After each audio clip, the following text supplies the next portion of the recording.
এটি পীরগঞ্জ জামে মসজিদের প্রবেশদ্বার অর্থাৎ মেন গেট।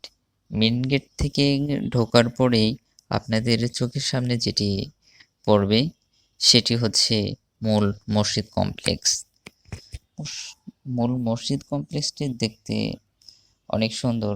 আশা করা যায় আপনারা যারা ঘুরতে আসবেন তাদের ভালো লাগবে। বাহিরেরটা টাইলস করা এবং এর ভিতরে এটা যে সবুজ গাছগাছালি রয়েছে এটিও অনেক সুন্দর। আর মসজিদের ভিতরের কাজগুলো হচ্ছে নজর কাড়ার মতো। আর এটার একটা জায়গায় জিনিস ভালো লেগেছে যে এখানে আয় ব্যয়ের হিসাবের যেই তালিকাটা এটা এই মসজিদে হচ্ছে দেওয়া আছে, যা সচরাচর বিভিন্ন মসজিদে দেখা যায় না। মসজিদ কর্তৃপক্ষকে এই জন্য সাধুবাদ জানাই যে তাদের স্বচ্ছতা তুলে ধরার জন্য যে কি খাতে কত আয় ব্যয় হচ্ছে। এরপরে আপনাদের হচ্ছে যেটা ভালো লাগবে সেটা হচ্ছে মসজিদের ভিতরের সবুজ সমারোহে ভরপুর, অর্থাৎ বিভিন্ন গাছপালায় ভরপুর আছে।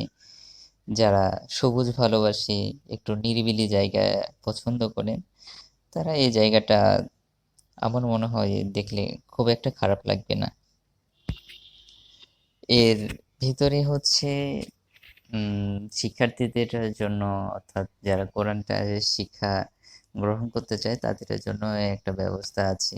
মাদ্রাসার শিক্ষার্থীরা তাদের পড়ার পাশাপাশি এখানে খেলাধুলা করার জন্য জায়গা রয়েছে।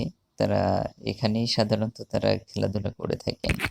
আর মসজিদের একপাশে রয়েছে একটা দিঘি যেখানে হচ্ছে মাছ চাষ হয়। তার পাশেই সবুজ গাছগাছালি রয়েছে।